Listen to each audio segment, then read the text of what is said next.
Good day. We're just days away from the holidays.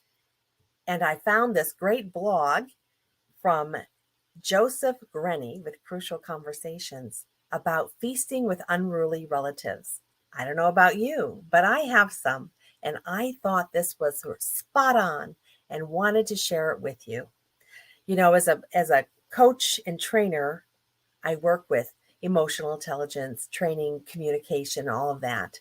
And this is right on. So listen in as I read his article to share with you. With the holidays quickly approaching, I have found myself caught in a sucker's choice with my family. My wife and I have made it a tradition to travel to my parents' home 7 hours away for Thanksgiving. This year, my parents informed me that my sister will also stay there. My sister is a drug addict and has been in and out of jail for 30 years. Every time she gets out, she claims to clean up her life, and my parents roll out the red carpet for her. When she returns to her destructive patterns, they turn a blind eye. For years, this has caused all kinds of problems between my parents and 5 siblings. I would love to keep my tradition of spending Thanksgiving with my parents, but I don't feel comfortable staying in the same house as my sister.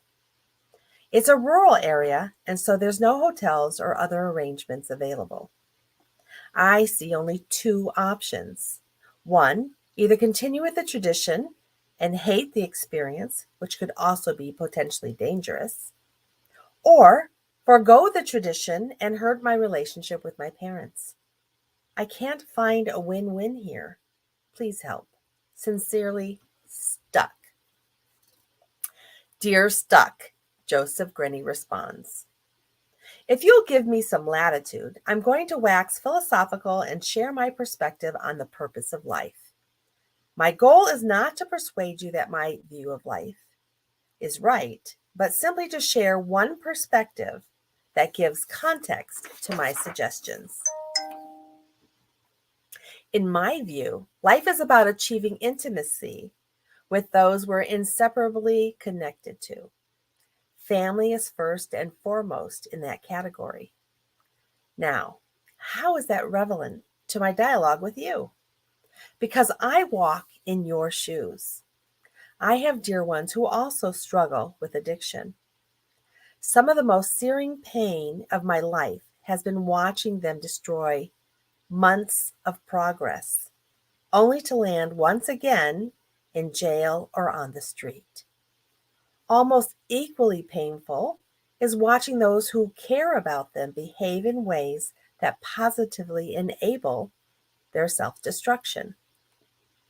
It's agonizing, and my natural reflexes toggle between an overwhelming urge to either take control of the situation or distance myself from it.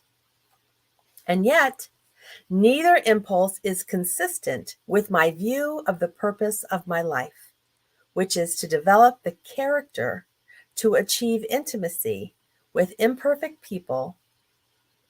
When I try to take control or distance myself from my struggling ones, I find that my life is the poorer and my character weakens.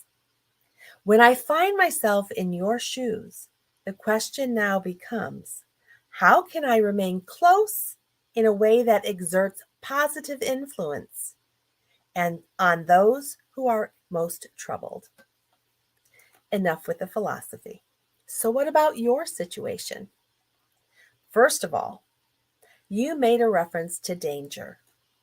If by that you mean you might take children into a situation when your sister is using, I would decline and explain this concern to your parents. And when doing so, cleanse yourself of any intention of using this decision as a threat to get them to exclude your sister. Simply explain that you can appreciate their desire to include your sister and hope it goes as a good experience for them and for her, but that your children give you other considerations. You may have even want to make a call on Thanksgiving Day or Christmas Day or whichever holiday it is and wish your parents and sister well so they don't misinterpret your decision. If you choose to participate in the holiday tradition, there are a couple of crucial conversations you'll need to have. 1. Motives. You need to change your motives. This year may not be about peace and harmony in the home. It may be filled with uncertainty and awkwardness, but it might still be meaningful. In fact, it could be more meaningful than many others. Your goal will not be to fix your sister or to correct your parents. It will be to improve your relationships with all of them, to try to achieve greater intimacy.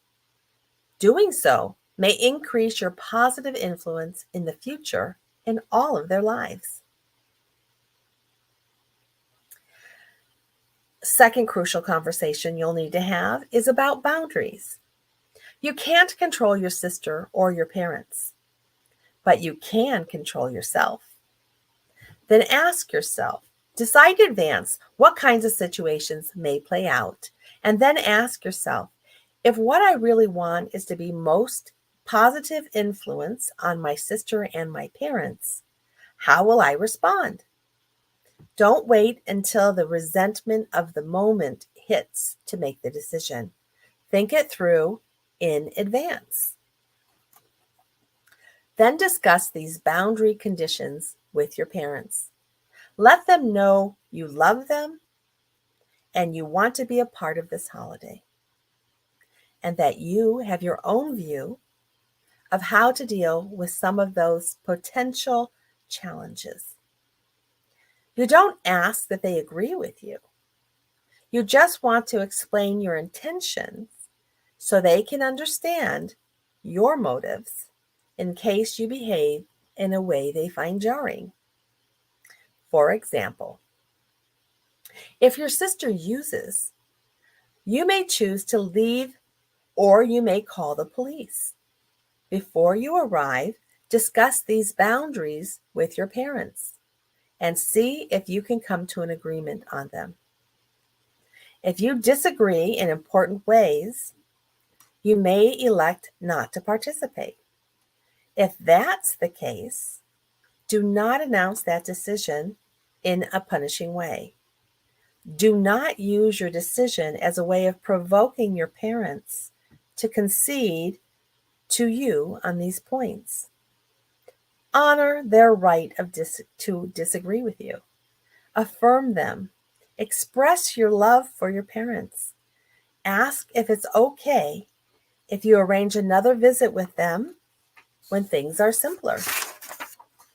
If after working through these two conversations, you find yourself at the family gathering, be as good as your word. Take small steps to show love to your sister. Expose yourself of the discomfort of possible disappointment or rejection. You may well find in some future situation that your improved relationship with her puts you in a position of influence to help her take a steadier step towards sobriety. It may be one step forward and two steps back. It certainly has been with some of those I love. While these situations are complex and difficult, I can tell you that this Thanksgiving and this Christmas, whichever holiday it is, one of the blessings I will feel most intensely is the intimacy I now have with one who looked most helpless for the longest time. I hope I haven't been too presumptuous. If I've misunderstood your situation or imposed my own views inappropriately, please forgive me. And don't let my imperfection drive distance between you and me. Sincerely, Joseph Grenny, author and co-founder, Crucial Conversations. Is that not great advice? So if you find yourself in a holiday situation or a gathering with someone, loved ones, and someone has an addiction of some kind that is usually disruptive to the family.